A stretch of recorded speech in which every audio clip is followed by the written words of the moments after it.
One is to reduce the amount of out-of-pocket spending that households spend on health, and also to ensure that people are healthy enough to be able to be productive and to produce and be active in the economy, in building the economy. So that is generally how the economic indicators look like. On revenue reforms and commitments to cut expenditures, this is where we see some bit of inconsistent policy pronouncements. At the beginning of last year, the financial year 2024-2025, you remember after the withdrawal of the finance bill, the government cut down the budget by around 122 billion in what was called Supplementary Budget 1, which is a provision of Article 223 of the Constitution, that adjustments can be made when necessary on the budget within the year, even after the approval by the National Assembly. So what happened is their budget was revised downward, the expenditure was revised downward by 122 billion in the first supplementary. But at the close of the financial year, that is in June of this year, close to the close of the year, the budget had increased again further, and by around 67 billion or thereabout. The fiscal deficit increased because the revenue was revised downwards, as we see here. The revenue was revised downward from 2.7 trillion to around 2.5 or 2.3 trillion. But still, even then, at the close of the year, we missed the target by 67 billion. So our fiscal deficit, the difference between how much we spent and how much we collected in revenue, was about 999 billion, which is almost a trillion. So what does that do? As the topic of today suggests, is a debt overshoot. We have to borrow more. Sorry. We have to borrow more to finance the budget expenditure. You look at the figures on the right, that has been going up. If you see that blue graph has been going up, but on the left, that has been going down. So that is the main reason of the fiscal deficit. Right. This. Can you hear me? Yes. All right. I hope you could hear me earlier. Yeah. All right. So now we are looking at after the withdrawal of the finance bill last year, there was some piecemeal commitments towards fiscal consolidation.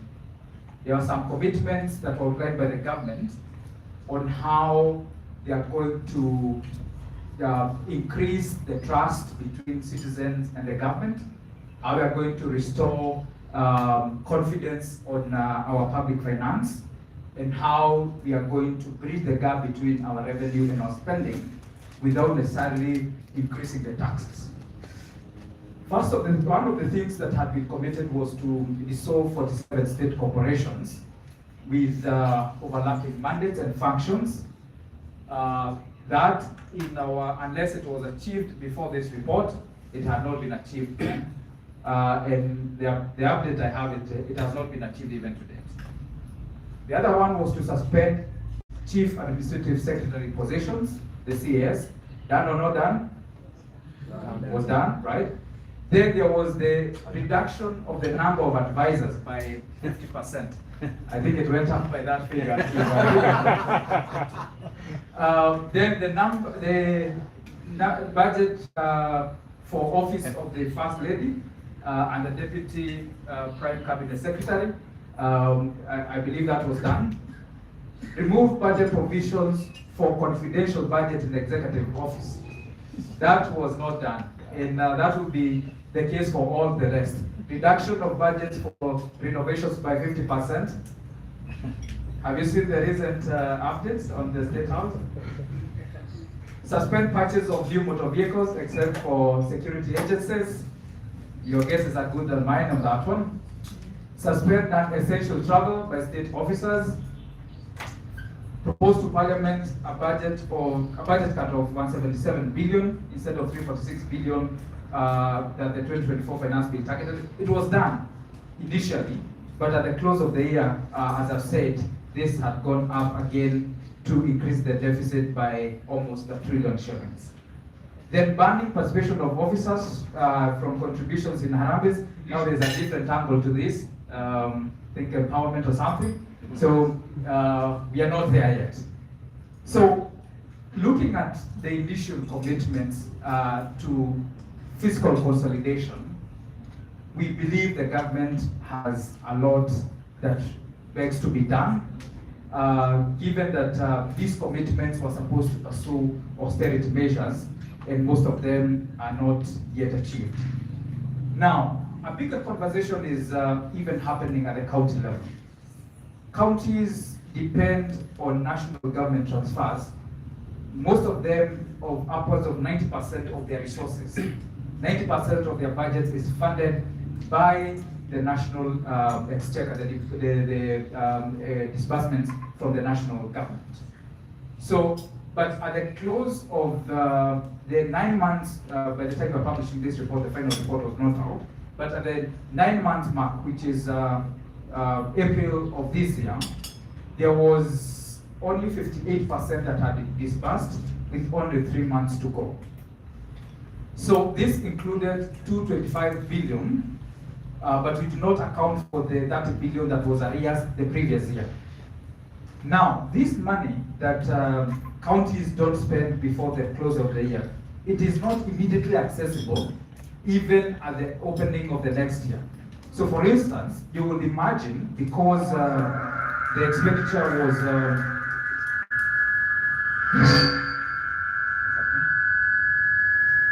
you'll imagine because the expenditure was,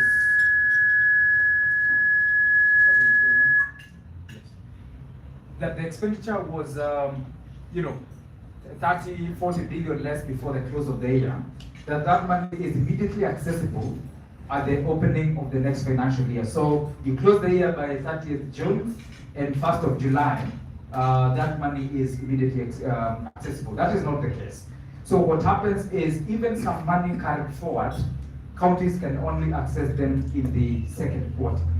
This has also affected operations in the counties, increase in pending bills, increase in the resource gaps, and so compromising service delivery as it should be.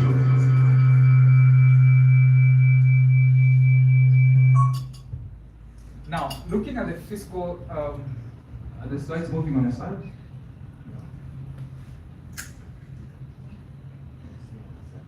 They are moving from here, so I don't know. So,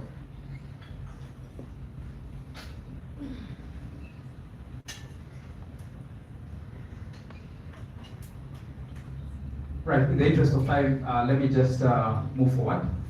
First is to say that there's what the government calls the primary fiscal deficit, which is the revenue minus expenditure, and this expenditure does not include interest payments on debt. So that primary fiscal balance, fiscal balance should be around 2% of the GDP. It should be a surplus of 2% of the GDP, but we are currently at -4, which is a deficit of the GDP. So this explosion in debt interest payments and the disproportionate growth in revenue is very crucial, because the government has to cut back on non-priority spending if we are going to achieve the primary fiscal deficit, which currently stands at stands at a deficit of 4%, and we need to go up to 2%. Now, if this does not stop here, so the reason why we are emphasizing that the government needs to look at the expenditure side of the budget is because starting from 2028, the next decade there will be at least 1 trillion payments on amortization and interest to up to 2036 on maturing Eurobonds. So this is these are the highest. The highest is 1 trillion between 2028 and 2036, but in between there are also very significant payments that need to be made by the government. So if you're paying 1 trillion every year, and in a good case scenario, say for instance this year, which has been I think one of the highest highest revenue collection of about 2.4 trillion in ordinary revenue, then it means that for every shilling collected, we are going to spend relatively above 60% of that in repayment of debt. And if you look at what comes ahead of that is the aggressive domestic borrowing. The private sector is being crowded out. Over the last couple of months, the CBK has reduced the interest rates, but the amount of the rate of interest on private loans is still sticky. It is not going down. Why?